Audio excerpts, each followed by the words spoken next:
All right, I might make a start, and I think more people will start trickling in as time goes on as well.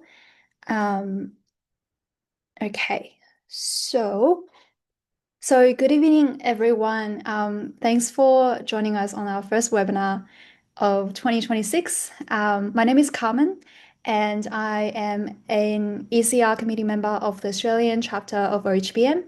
I'm also joined by my co-host Amir Dakili, who's also on the ECR committee. I'd like to begin by acknowledging the traditional owners and custodians of the land on which we meet today, the Wurundjeri Woi-wurrung people of the Kulin Nation. I pay my respects to their elders, past and present, and extend that respect to all Aboriginal and Torres Strait Islander peoples here today. So tonight we have three excellent speakers to share some of their insights into Bayesian statistics and its application in neuroimaging. So please feel free to pop your question into the chat, and we'll come back to these questions at the end of the third presentation. If there's time, we will also have a panel discussion around a few prompts, which you can see and vote for your favorite in the poll. And we'll try to get through as many as we can tonight as well. So without further ado, I'm very happy to introduce Associate Professor Charles Malpass to give us an overview of key concepts of Bayesian statistics. So Charles is a clinical neuropsychologist, applied statistician, and a passionate educator. He is the academic lead of the Melbourne Medical School and a lecturer of the Master's Program of Clinical Neuropsychology at the University of Melbourne. So let's welcome Charles. Thanks, Carmen. It's great to be here. Please let me know if you can't see my slides or if you can't hear me. That will be an embarrassing 15 minutes. So I'll try and give you a very, very basic introduction to Bayesian stats in 15 minutes. I promise I'll stick to that time as best I can. That's a mug. If you want to know a real Bayesian, of course, you have to have a mug. And this is actually one that one of my colleagues bought me a few years ago because I wouldn't shut up and wouldn't stop talking about Bayesian methods. So what I want to do in this brief talk is just briefly cover what we call classical or frequentist statistics, just so you know what I'm talking about when I say the term frequentist or classical. I want to introduce you to Bayes' rule, which is basically the foundation or the primary rule that describes what we do in Bayesian statistics and train your intuition around that. And then I want to end just by talking about what Bayesian thinking actually gives you in terms of practical analytics. Then I'll hand over to my colleagues who will talk about how to actually apply these in neuroimaging. So when we talk about Bayesian, sorry, classical or frequentist statistics, we're talking about all the methods that we learn as undergraduates, unfortunately, that are sort of dumped upon us. And these are the things like the p-values and the confidence intervals that we probably know or think we know well. The main one, of course, being the p-value from null hypothesis significance testing. Now, the problem with the p-value is no one understands it, and there are about 1,000 other problems with the p-value that I won't go into today. The main thing to keep in mind with something like the p-value is that it's the wrong way around to what we want. So the p-value tells us the probability of observing some statistic or some piece of data or sub-observation, assuming that the null hypothesis is true. So it's observing the data given some hypothesis. And that's actually the wrong way around for science. Same thing with confidence intervals. We don't really understand them very well. We learn about them and we think that's great, where I can say that there's a 95% probability that a certain value sits between these intervals. It's actually not that at all. It's actually the probability of the mechanism itself to generate the confidence intervals. And so it's actually a complicated way to or interpretation to make, and it often leads to misunderstanding. All of these classical methods are built around this idea of long run probability or repeated sampling. If I do something over and over again and it happens this many times, that's my definition of probability. So with the p-value, if I take a sample over and over and over again and the null hypothesis is true, then I'll observe this many times. These have limitations, and these methods are confusing, they're misleading, most people don't understand them, and to be honest, I don't blame them because they're pretty challenging. What we actually want, though, in statistics is the other way around. We don't really want p-values that tell us a probability of observing some data given a particular hypothesis. What we want to know is what's the probability that our hypothesis is true or false, given the data that we've observed. And that's how we think as scientists. We want to be able to stand up there at our conferences and say, this is my level of certainty that my hypothesis is true, given the data that I've just shown you. You can't do this with classical statistics. And if you remember nothing else, then remember this. On the left here is the p-value, the probability of observing some data given a hypothesis, in the case of the p-value, the null hypothesis. What we actually want is what's over on the right. We want to be able to say what's the probability that some hypothesis is true given some data that we've observed. These two things are never equal, and you can never jump from one to the other. P-values and confidence intervals and all classical statistics are on the left, but what we want is over here on the right. Can we get that? Well, the argument is yes, but we need to use Bayesian statistics if we want to make that kind of inference. Bayesian stats are named after Thomas Bayes. Like most things that are named after somebody, really the person they're named after had relatively little to do with it. Most of Bayesian methods came after he died, and actually it was Laplace who developed most of them initially. But we still talk about Bayes' theorem named after the Reverend Bayes. And essentially, what we're doing with Bayes' theorem is we're inverting probability so that we can make statements about hypotheses given some data. So, doing that kind of inference that we actually want to do that's been a little bit challenging. At the core of this, and again, if you remember very little else from this talk, remember the idea of Bayesian updating, because this is actually how we think in the real world. So we start with some prior belief about something, and today we're talking about statistics and neuroimaging, so it's belief about that. This could be belief about anything. It could be belief about whether it's going to rain today. We then make some observations, we collect some data, and then we update our prior belief, and that becomes our posterior belief. So we think maybe it's Melbourne, so the probability that it's going to rain today is pretty high in June. We have a prior belief of some probability. We look outside, we see that it's cloudy and it feels a bit cold, and we update based on that observation. Now we have a posterior belief that it's even more likely it's going to rain. We then see somebody walking past with an umbrella, we update it again, and we get a new posterior belief about whether it's going to rain. And this is how we think about most things in clinical practice. We believe there's a base rate condition or a prior belief that someone has, let's say, COVID. We then make some observations, rat tests, PCRs, and so on, and we update that and we get a posterior belief. So Bayes' rule just formalizes that into a mathematical or a statistical framework. And that's essentially all we're doing whenever we're talking about Bayesian inference. Going from the prior belief, we collect some data and we update our belief, and that becomes our posterior probability. So we use terminology associated with these that's useful to know. So we call our prior belief about, say, a particular hypothesis, we refer to that as the prior or the prior probability. We then collect some data and we refer to this as the likelihood. We then update them, we basically multiply them together, and we end up with a posterior probability. And this can apply to anything in Bayesian statistics. So it could be a hypothesis, so whether or not there is a group difference, let's say, or no group difference, or perhaps whether one model is better than the other. We start with a prior belief about that. We condition that on the data, our likelihood, and we end up with a posterior probability. And it's that posterior probability that we interpret. We can use that to get intervals. We can make probabilistic statements about one hypothesis or another, but it all comes from that posterior probability. And to do Bayesian stats, you have to do all of these.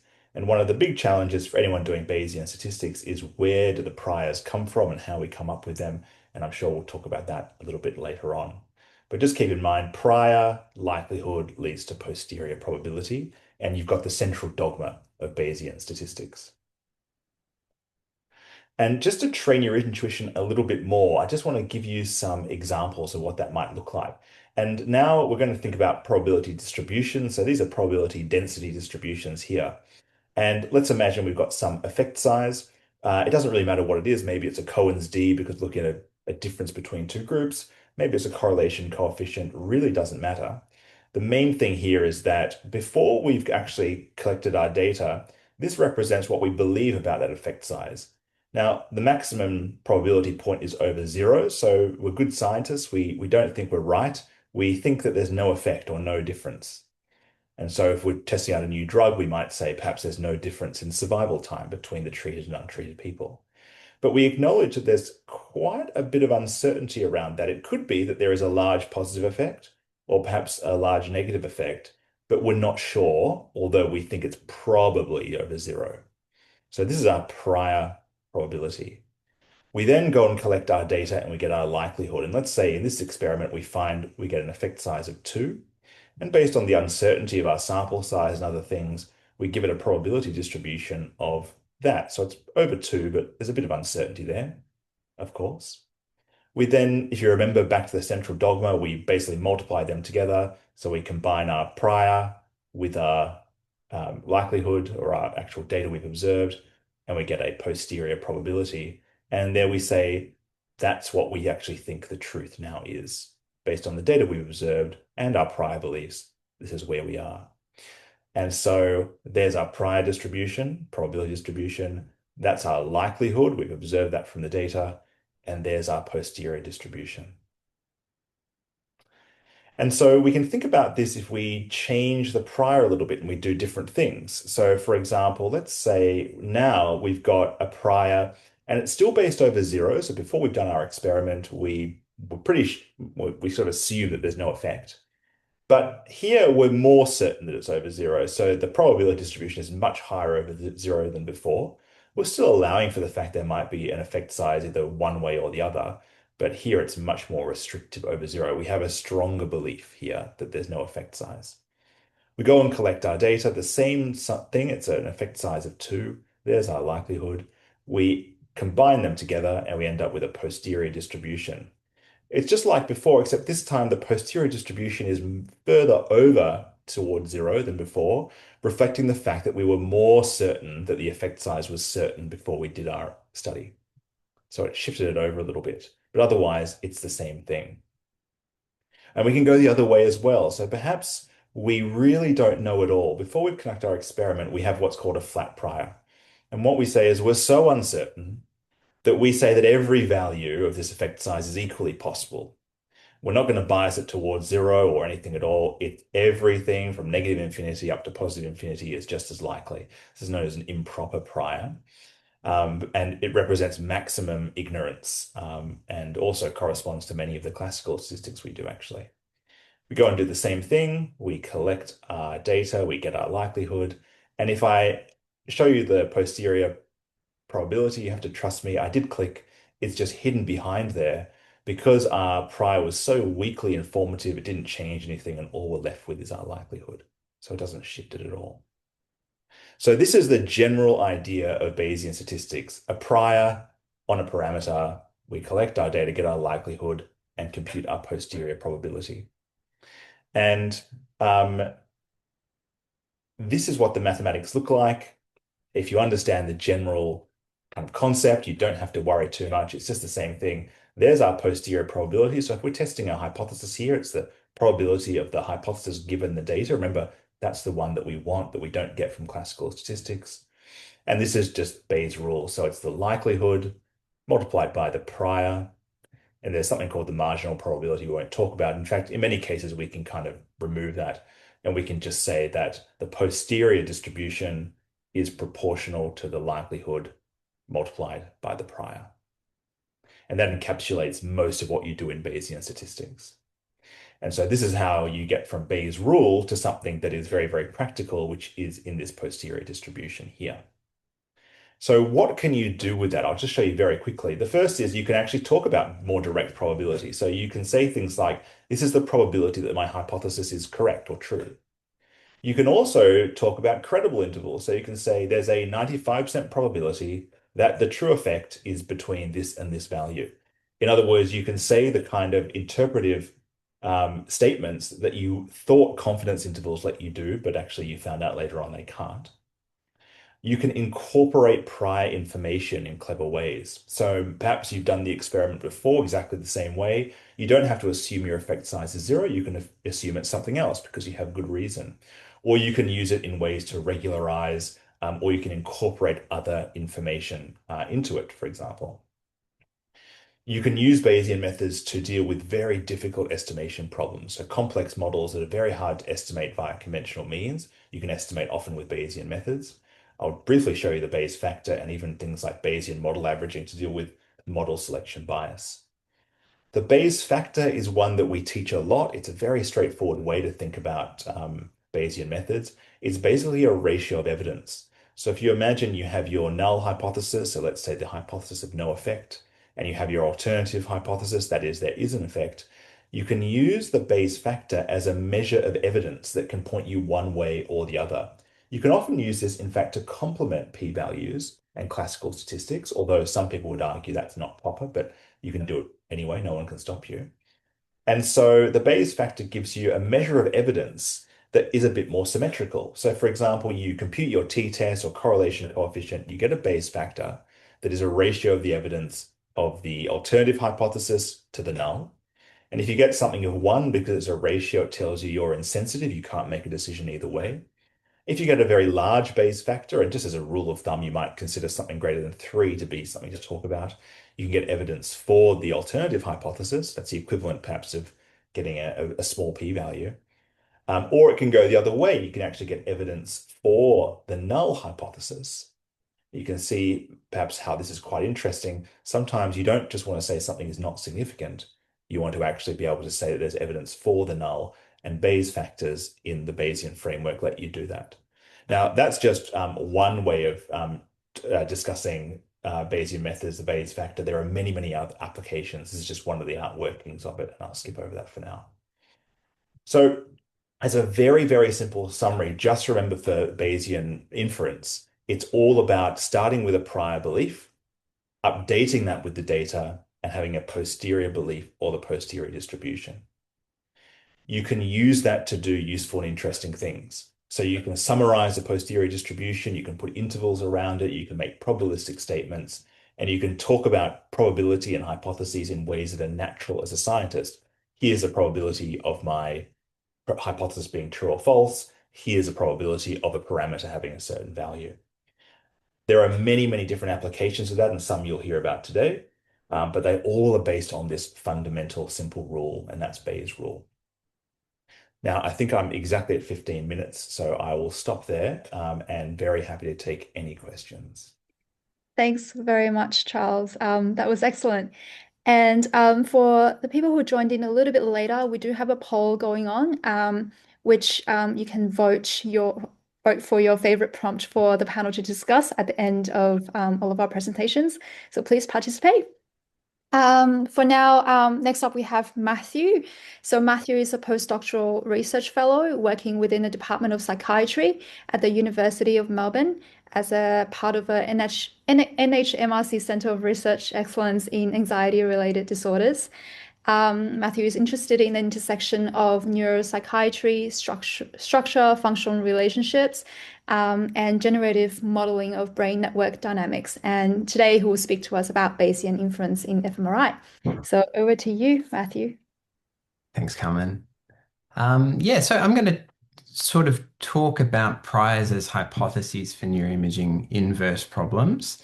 And I've tried to keep it simple with one worked example from some of the work I did in my PhD, and that was with Adil Razi and Leonardo Novelli. There's no acknowledgement slide, so I'll acknowledge them up front.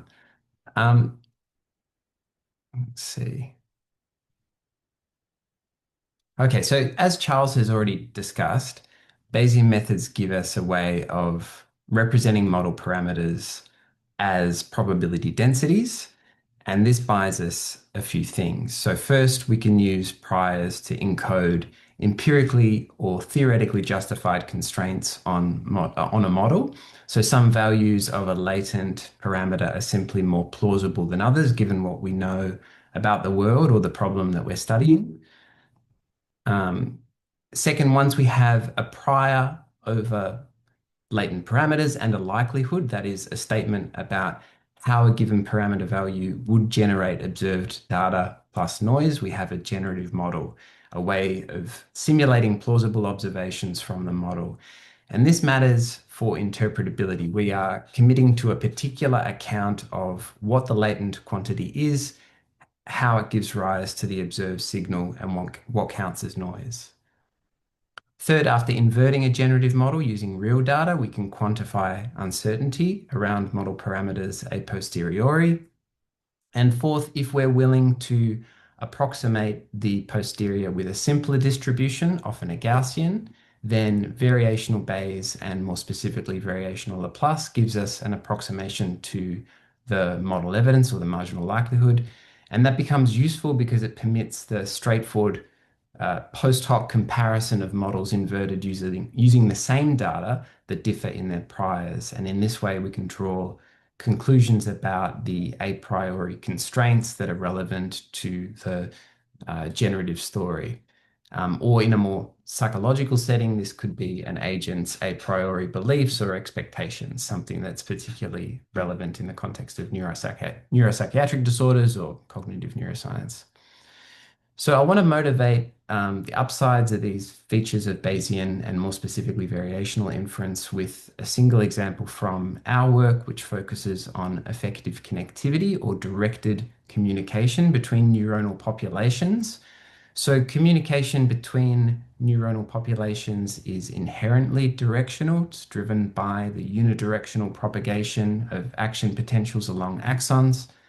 But at the scale of MRI, neither directed neuronal communication nor anatomical pathways are directly observed. They must be inferred from indirect measurements like blood oxygen level dependent signals or diffusion weighted MRI.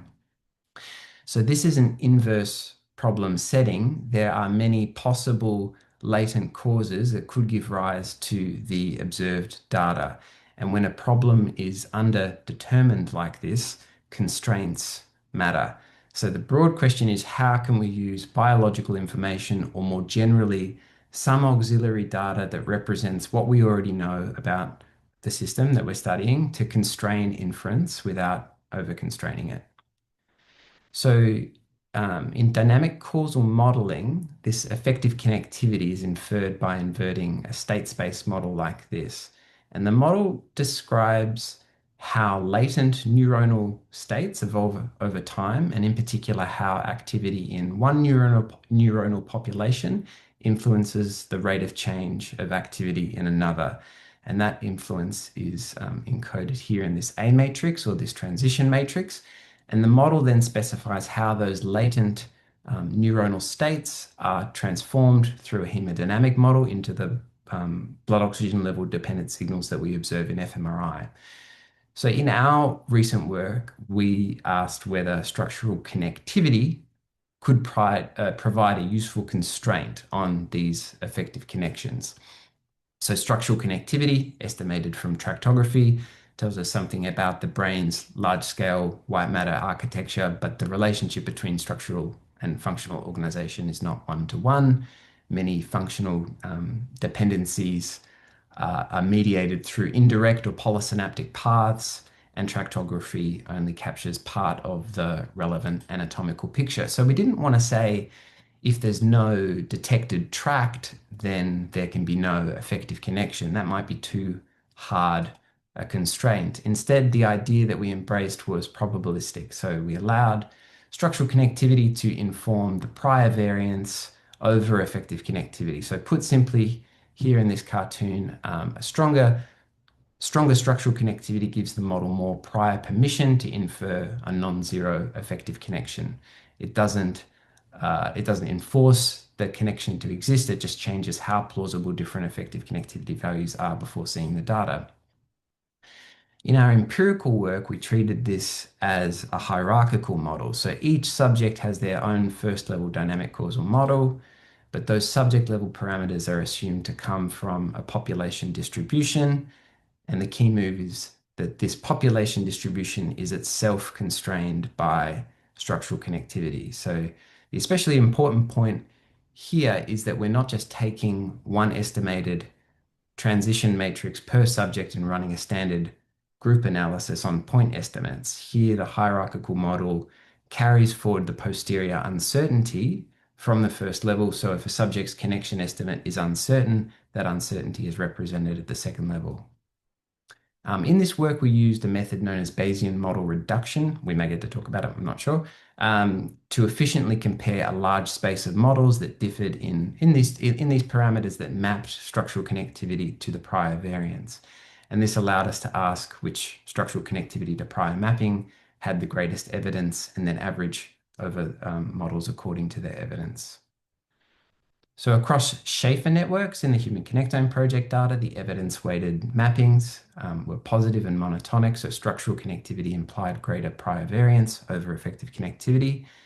And we also found that the relevant scale hyperparameter varied across networks in a way that recapitulated a sensory transmodal cortical hierarchy, suggesting that structural connectivity's influence on effective connectivity may increase as functional specialization of the network decreases.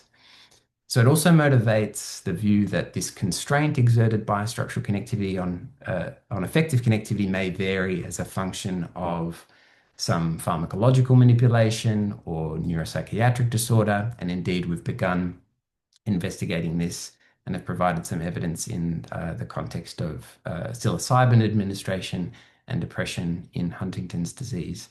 So this is just one example of the broader Bayesian idea that we can use prior constraints not just as some technical regularizers or something that can help the inversion of a model converge on a solution, but as explicit hypotheses about the generative mechanisms underlying the data, namely that these macroscale white matter tracks scale the variability or the expected energy within an effective connectivity network, and this influence varies across networks and psychological states. Now, there might be something slightly unsatisfying about the approach I've just described. We explored the structural connectivity to prior mapping post hoc by comparing a large space of candidate priors. A more complete Bayesian approach would be to put priors over the mapping hyperparameters themselves and then invert the hierarchical model so that we obtain full posteriors over those hyperparameters. That raises another problem, however. What should those priors be? If we choose them heuristically, then we've not really escaped the issue that the auxiliary data that we introduced was addressing. We've just moved it up a level, moved that problem up a level. So these parameter sweeps are usually necessary at the beginning when you're developing a model. And for just one example workflow, this is a quick detour in related work on this chromatic DCM, which essentially models the way in which structural degree or valency shapes the order spectra of endogenous fluctuations for these neuronal populations. We had these parameters of this linear function, and we handled the problem of designing priors over the novel parameters in a pragmatic way. So we first estimated network-specific mappings between structural valency and these spectral exponents, then used Bayesian model averaging to obtain evidence-weighted estimates across these networks. Those estimates were then used to define data-informed prior expectations, or the mean of your priors. And then we used simulations where the ground truth was known to ask what prior precisions or prior variances allowed the model to recover, on average, those parameters most accurately. So if we know nothing else about the brain network that you're studying with this model, we have some data-informed a priori assumptions. So I mentioned this not to go into depth about another project, but just to make a practical point about model and more specifically prior construction, that there is this kind of conversation between the model and the data. We start with a plausible generative story, test whether its parameters are recoverable, use empirical structure to inform plausible priors, and then refine the model accordingly. And that's the relevant background to this full variational Laplace version of the hierarchical scheme that we're now developing. And the aim is to make the auxiliary data to prior relationship an explicit parametric part of the model, and to infer the group level effects and mapping hyperparameters together while still carrying forward the uncertainty from the first level models. So the way to think about this is quite general. Imagine you have some first level model. It could be a dynamic causal model, a Bayesian model of directed functional connectivity, or some model applied to EEG or physiological data. The important thing is that the first level inversion gives us posterior expectations and posterior covariance and some approximation to model evidence. Then we ask a second question. Are those first level parameters structured by some auxiliary data? For example, interareal distance is a very natural candidate because there's a well-known observation in neuroscience that projection density tends to decay with distance. So nearby regions are, on average, more likely to be connected than distant regions. And that gives us a hypothesis. Maybe distance should tell us something about how much prior uncertainty we assign different connections or dependencies. So that's the basic recipe. We take some auxiliary data, map it through some parametric function and to prior variance, and this induces a structured population distribution over first level parameters. Those subject level parameters then generate the data. The nice thing is that different mappings become different hypotheses. And because we're in this variational Bayesian setting, we can adjudicate between those claims using free energy or other related information theoretic criteria. So I don't want to, if you're interested in this sort of thing, I don't want to oversell the degree to which the framework is plug and play. The machinery is general, but the work is in building sensible models, choosing the right latent parameters, priors, auxiliary data, and mappings, and then testing whether those choices behave sensibly in simulations. So if you're starting out in this space, resources like the Variational Bayes Analysis Toolbox Wiki are useful.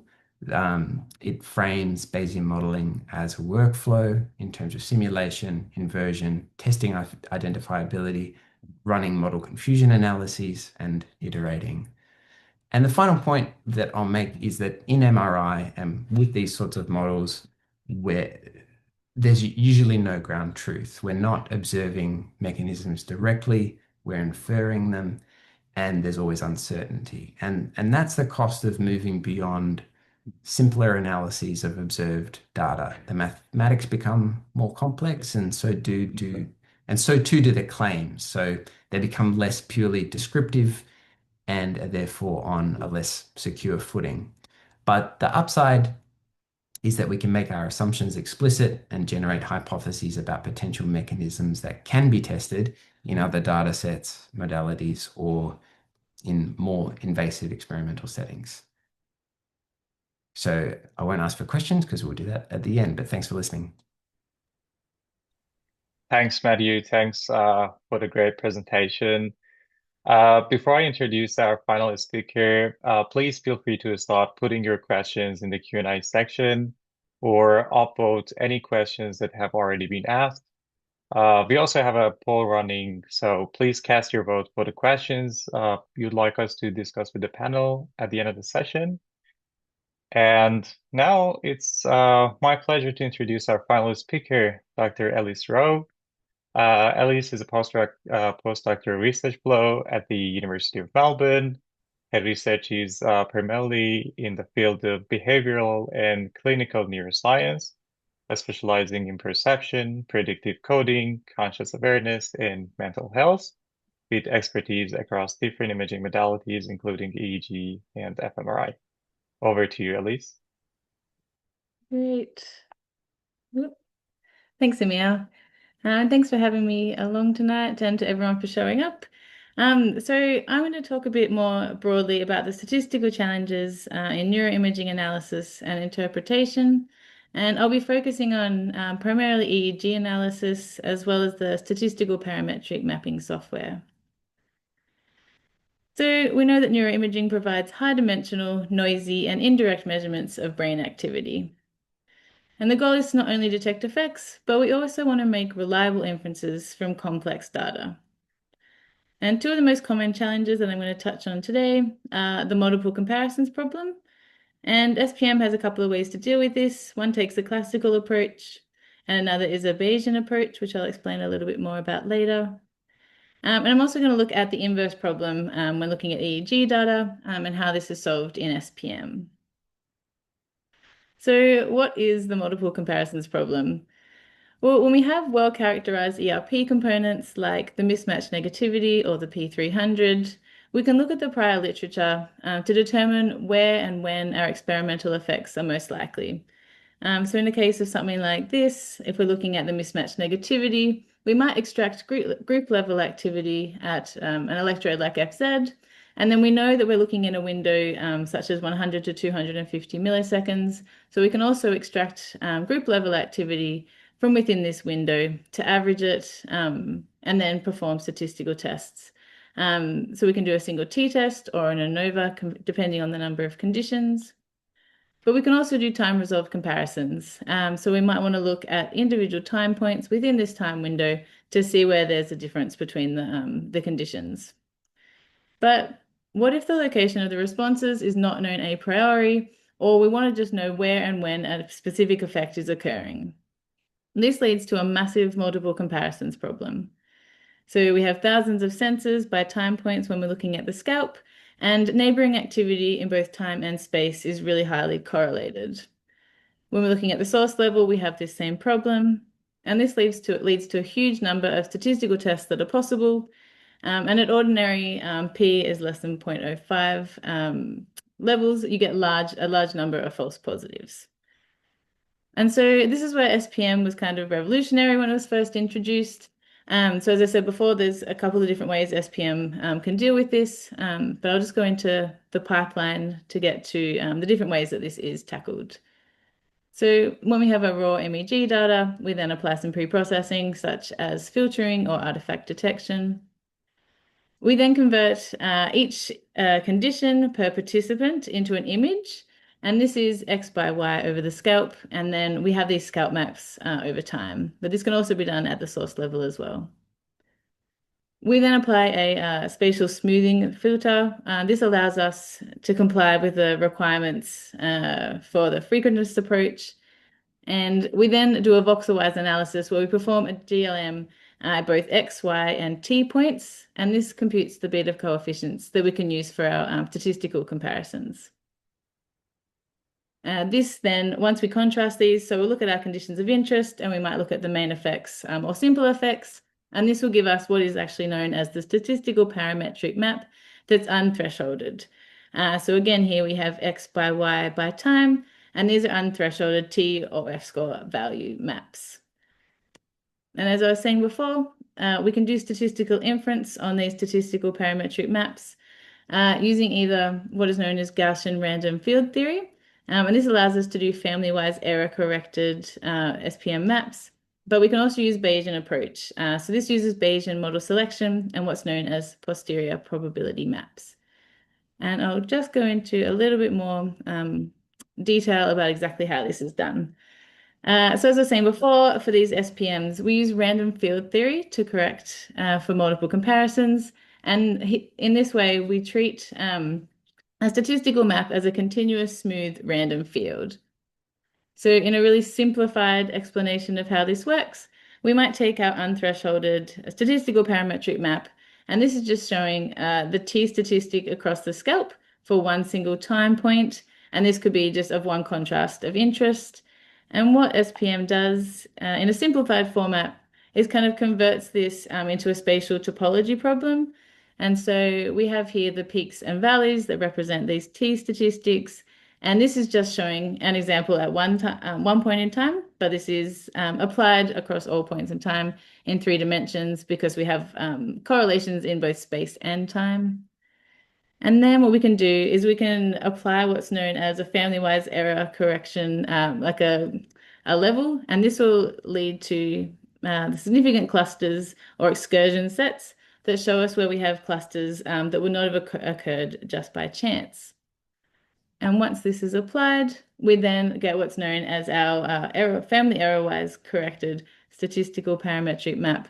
And this shows us regions across the scalp that have survived this correction and that we know aren't just occurring by random chance.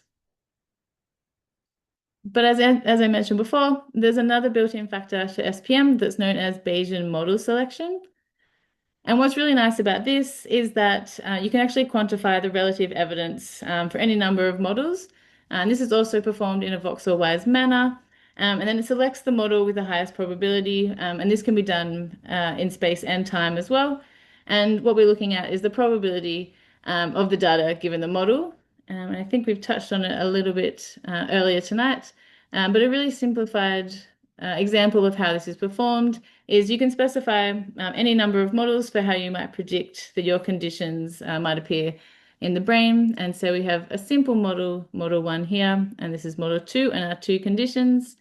We can use variational Bayes approximation to compute the model evidence.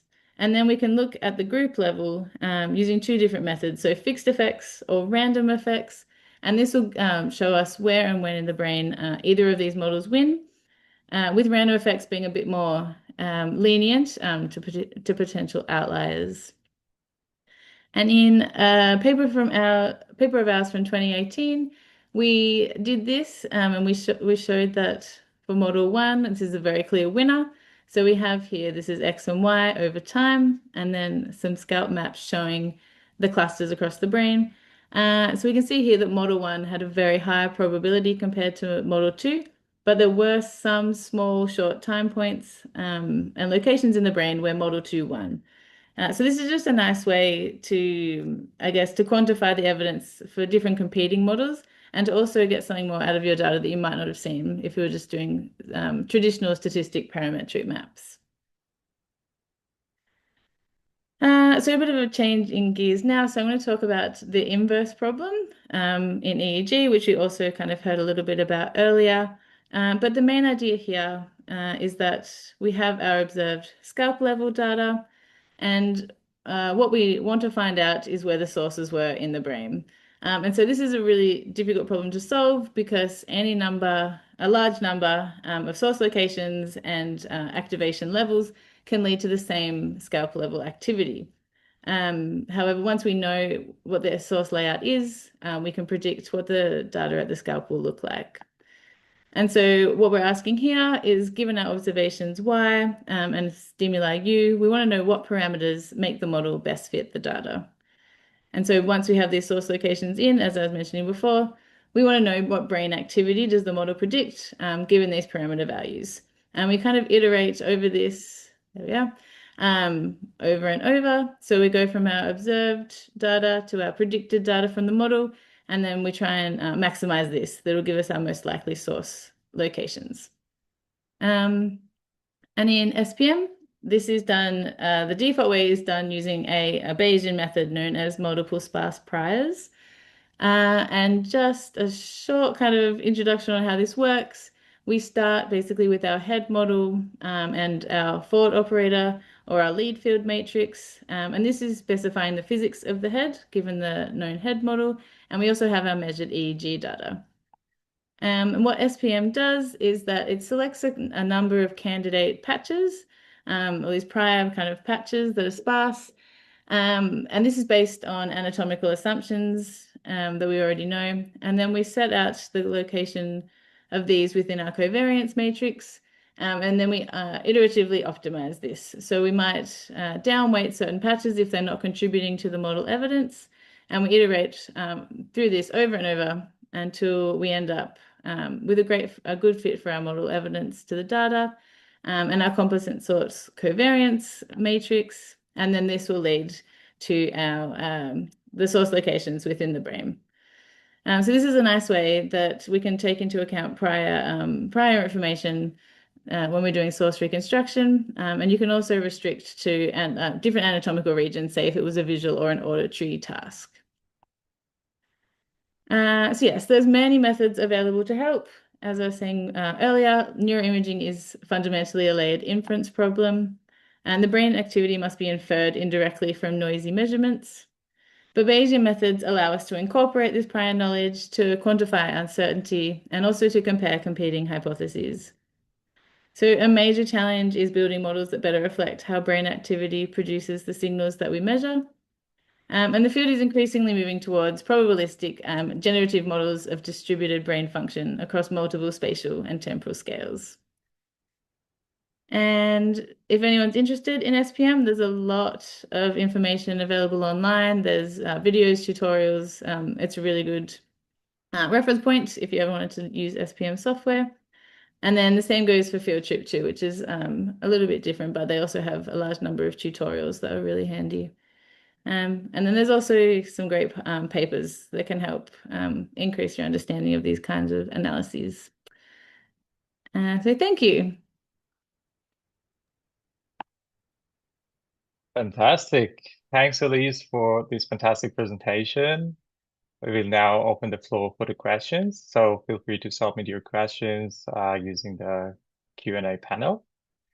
Uh, I currently have two questions for Matthew. So my understanding from the first question is um, that the question from audience asks, your equation infer distribution over parameters, but the generative model those parameters belong to are not actually appearing in the mass. So how should an analyst think about choosing or building the generative model in the first place? Is it outside the scope of Bayes, or does Bayes have something to say about it? Yeah, it's a good question, and I think probably I should acknowledge that there is sometime, well, we have a little paper in Aperture Neuro released recently where we surveyed the OHBM community about what a generative model is. So there is, and no one seems to agree on the terminology. So it is a bit of an ambiguous term to use. So I actually apologize for that. But so what I was referring to there was the joint distribution, which is the product of the likelihood and the prior. And that's also known as a generative model. So that likelihood is, um, I guess it's the distribution of it over the data implied by the observation model that isn't in the equation. So really, if we're thinking about we want to build some model that generates observations, and how should you think about that? I think it often does start with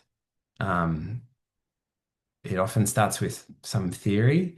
Um, I think all of these models do, even the like the general linear models that Elise was showing, where there's some neuronal activation and it's a general linear model. Um, it can be that simple. So just starting with some theory about what that latent quantity is and how it relates to that observation, and then building it and sort of starting to iterate from there. If that answers the question, I hope it does. Um, Maybe Charles wants to pump the intuition a bit more on the likelihood. Um, but yeah, was there something else? Yeah, that could be great if Charles, you have something to add to this. Hmm. I was just trying to think about the kind of what to add there. I think it might get to sort of a deeper problem here. I wonder if it's, or a deeper question of the form of the model versus the parameters in general. I think probably I have a very easy time of it because the kind of models I use are very, very basic. You know, they're just like general linear models, t-tests, and things like that. So many of these issues don't really come up. I think it's probably also an issue of terminology, as you said. You know, what do we mean by generative model? And it can mean different things to different people. Um, and I probably we could have a whole discussion about that. And I think if I said more, I think I'd risk pushing us more off course, which might be a bit of a coward's way out, but perhaps we'll leave it at that. Fantastic. Okay. Now there's also a question in the Q&A panel. So can we differentiate between two time series, one from the occipital lobe versus one from the temporal lobe, such that given an unlabeled time series, we can determine whether it carries auditory or visual information?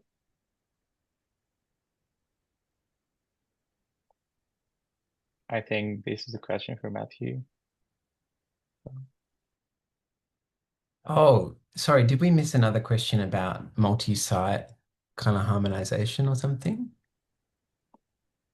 Did we miss that one? The Possibly. one in the chat, yes, we also have that question as well. So yeah, whichever you want to answer first. Um,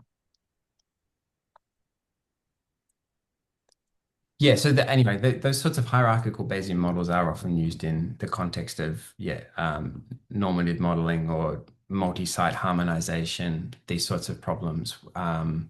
So they are very similar to the sort of thing I presented there. The difference is that most of those models that you'll see applied, I believe, they don't account for the first level uncertainty around parameters. So you probably have some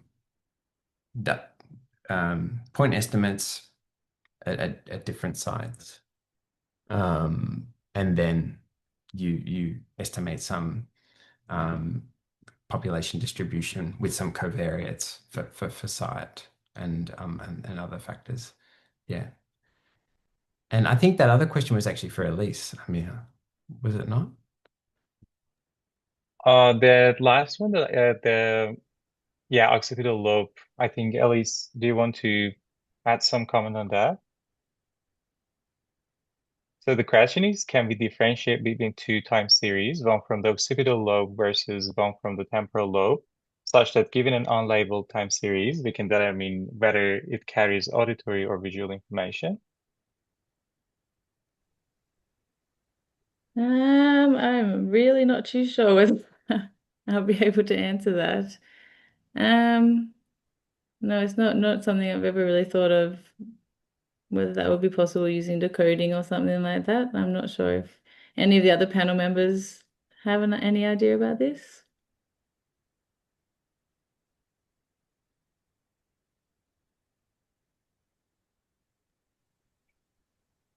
I don't know. Okay, yeah. I don't know why I can't see the actual question in the chat, but that Oh, you should be able to find it in the Q&A section, probably at the bottom of your screen. There should be a Q&A option. I can also pop it in the. I think Michelle also happy to speak. Oh, So yeah, that would be great. Hey guys, I just asked the question. The reason for me asking is, as you are all aware, that the terminology of the Markov blanket and how it does not know the outside sensation, but it just receives those signals. So basically, the brain on the inside, all it gets is these neuronal signals. That's it. That's what it gets, and that's what it sends out. So how do we sort of interpret that? And why do I say this? Because there's a study that they actually took an animal.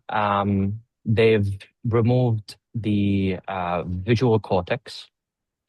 They took the optical nerve and connected it to the auditory region, the temporal lobe, and the animal starts seeing from it. So I'm not too sure, what to make of this, to be honest. But yeah, I hope that's clear.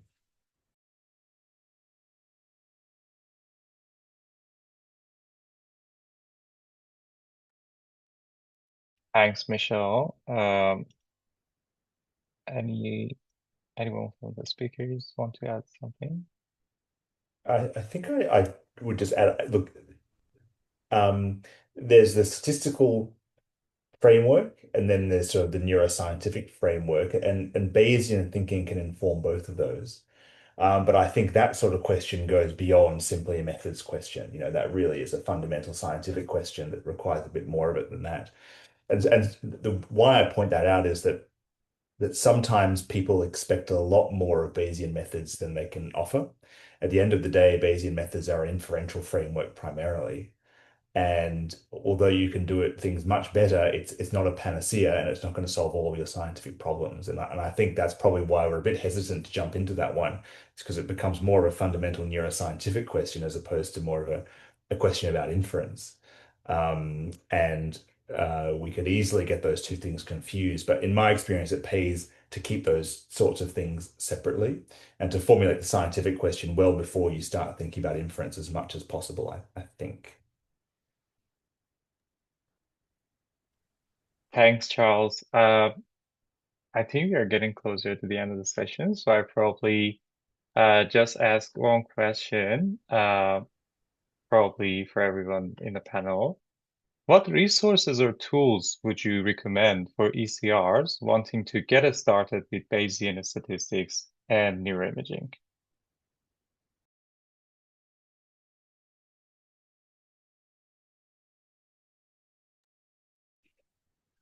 Sure if I can say another one, but yeah, that VBA Toolbox Wiki, I think, is a good thing that I've referred um, students that I've mentored to and have consulted myself in the past. I think it's quite approachable and very didactic and has a nice, yeah, kind of nice tone to it. So I'd recommend looking at that. And maybe if I can think of anything else, I'll make another suggestion, but that's mine. Thanks, Matthew. Yeah. Elise? I think my suggestion's obviously going to be SPM. I think it's very accessible, especially when I was learning out. The manual's great. It has great work-throughs, example data.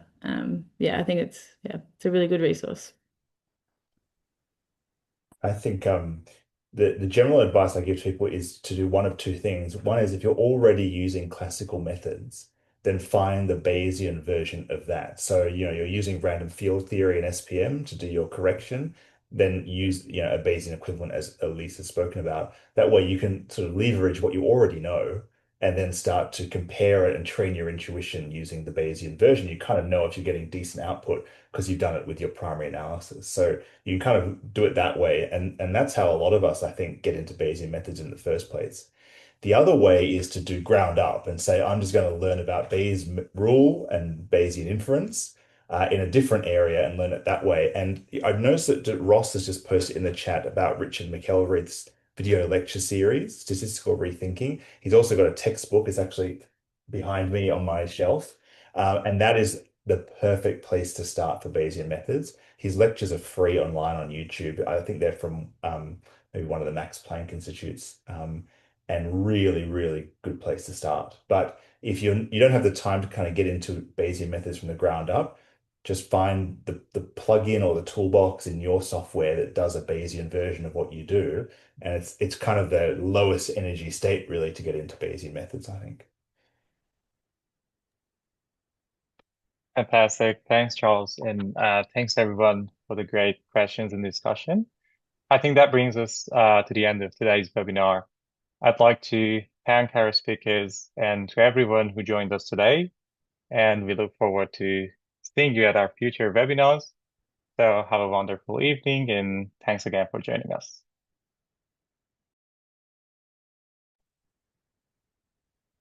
Thanks, everyone.